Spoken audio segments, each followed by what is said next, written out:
श्री कृष्ण सबको धैर्य बंधाकर बलराम जी के साथ गए। मथुरापुरी मथुरा गए।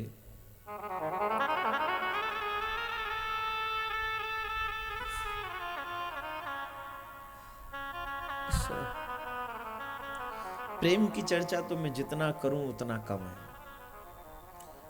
हमारे पास वो पूर्ण शब्द नहीं है जो ब्रजवासियों के प्रेम की चर्चा कर सके, इसलिए कम भी नहीं कहना चाहिए। वो आंखें धन्य हैं जो कृष्ण की राह देखती हैं। वो आंखें धन्य हैं जिनसे नीर तो बहता है सिर्फ श्याम के विरह में। और ये सौभाग्य ब्रज की गोपियों को, ब्रज के ग्वालों को, माँ यशोदा बाबा नंद को, और की तो क्या बात कहें, ब्रज के गैया बछड़ाओं को ये सौभाग्य मिला है कि वो कृष्ण के लिए रोए, दुनिया वालों के लिए नहीं रोए। वो आंखें बड़ी पापी हैं जो दुनिया के लिए रोती हैं। वो आंखें बड़ी श्रेष्ठ है जो गोविंद के लिए रोती है। ब्रजवासियों का प्रेम क्या है, ये पूर्णतः मैं नहीं, बड़े से बड़ा विद्वान भी पूर्ण प्रेम का वर्णन नहीं कर सकता। जितना कह देंगे उससे ज्यादा रह जाएगा। कोई कहता है मैं 1 महीने बोल सकता हूं, मैं कहता हूं पूरे 2 साल नहीं, पूरे 1 जीवन भर बोलो तो भी कृष्ण और प्रेम के, ब्रज के प्रेम की चर्चा तुम पूरी नहीं कर पाओगे। 1 दिन नहीं, 1 जीवन भर बोलो साहब, पूरा जीवन इसी पे निकाल दो तो भी तुम वर्णन नहीं कर सकोगे। तुम कैसे कहोगे कि गोपियों ने क्या सहा है? तुम कैसे सहोगे कि मां ने क्या सहा यशोदा ने? तुम कैसे कहोगे बाबा नंद ने क्या सहा है? वो छोटे छोटे ग्वाल वाल कैसे कह पाओगे तुम? अरे और की तो बात छोड़ो साहब, ब्रज के पेड़ पौधों का प्रेम कौन कह पाएगा? कृष्ण चले गए तो पेड़ पौधे सूख गए, हरे नहीं हुए। श्रावण में भी सूखे रहते हैं पेड़ पौधे। ये ब्रज के वृक्षों का प्रेम है कृष्ण से। कोयल जो कू कू करती थी अब कू कू नहीं करती है, सिर्फ उस काले कलूटे के इंतजार करती है। ये कोयल का प्रेम है। मोरों ने नाचना बंद कर दिया, बंदरों ने वृक्षों पर उछलना बंद कर दिया। ये बंदरों का प्रेम है। कौन कहे, कितना कहेगा?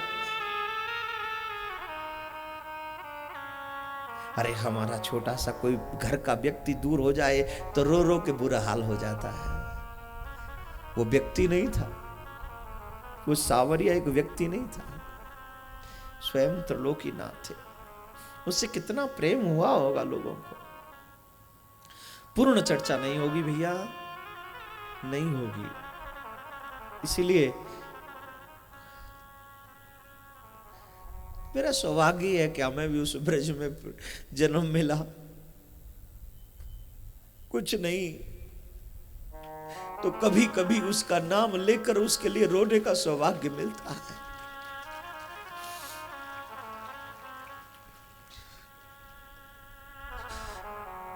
ये जीवन उस ब्रज में आया, ये उसकी करुणा है, उसकी कृपा है।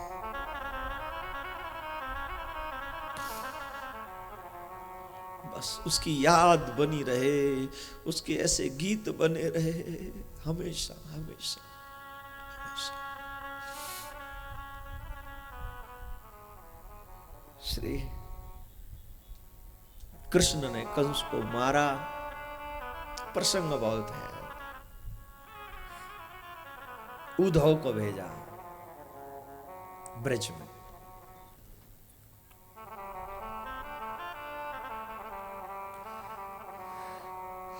उद्धव जब ब्रज गए थे ज्ञानी बन के, लेकिन ज्ञानी बन के लौटे नहीं, प्रेमी बन के लौटे।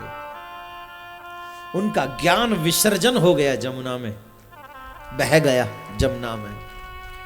ज्ञान की पोटरी खुल गई। जैसे अनाज की पोटरी नदी में खुल जाए तो बह जाती है, अनाज काम का नहीं रहता, वैसे ही उद्धव के ज्ञान की पोटरी जमुना में खुल गई और उसके काम का नहीं रहा, बह गया उसका प्रेम, ज्ञान बह गया। और ब्रज की गोपी कहती है उद्धव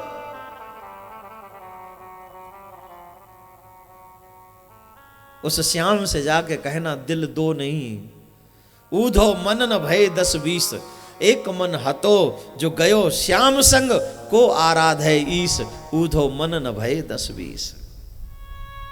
एक मन था जो श्याम के साथ चला गया, अब किस मन से योग की धारणा करे, किस मन से ब्रह्म को उपासे, जरा बता दे।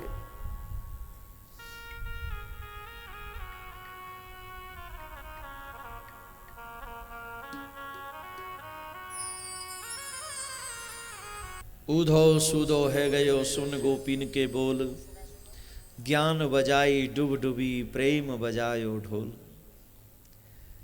गोपियों के इस प्रेम में उद्धव के ज्ञान की पोटरी जमुना में बह गई और प्रेम की धारा बहने लगी, क्योंकि वहां राधा राधा कहते हैं तो राधा नाम की जो धारा बही उसमें उद्धव का ज्ञान बह गया।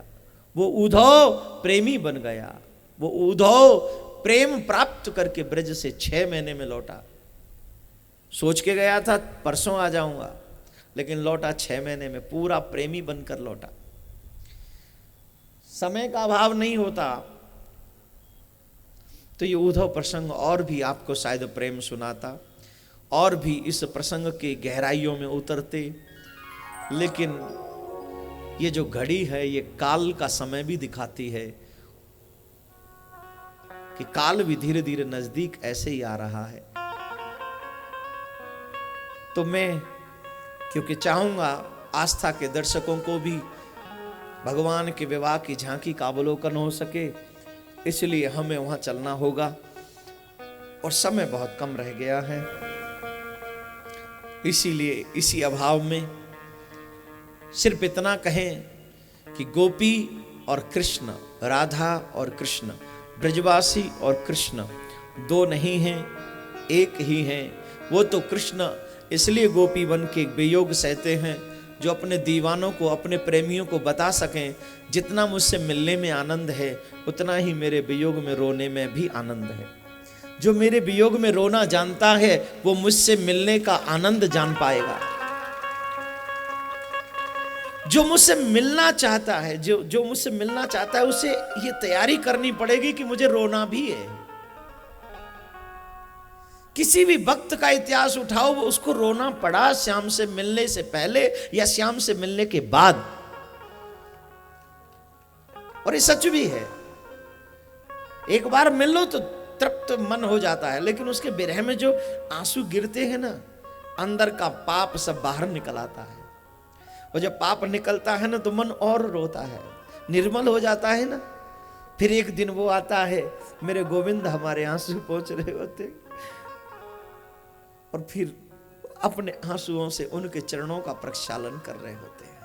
फिर एक दिन ऐसा भी आता है जब भक्त और भगवान दोनों रो रहे होते हैं। भगवान ये दुख के रोते, मेरा भक्त कितना प्रेमी है, और प्रेमी इसलिए रोता है आप कितने करुणा करो हो, आप कितने दयालु हो। ये इतना अद्भुत प्रेम है, अद्भुत। इस प्रेम का वर्णन भला कोई कर नहीं सकता, शब्द बहुत कम हैं, पूरे नहीं हैं, इसलिए क्षमा चाहूंगा। प्रसंग को आगे बढ़ा देते हैं, उसी में भलाई है। सुखदेव जी महाराज कहते हैं, जरासंध ने मथुरा के ऊपर 17 बार चढ़ाई की, 18वीं बार ब्राह्मणों को बंदी बना लिया।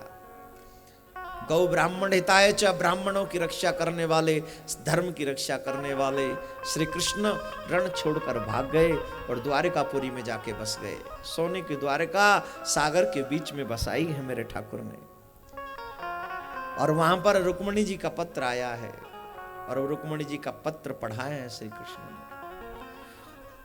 शिशुपाल जो कि कृष्ण की ही बुआ के लड़के हैं,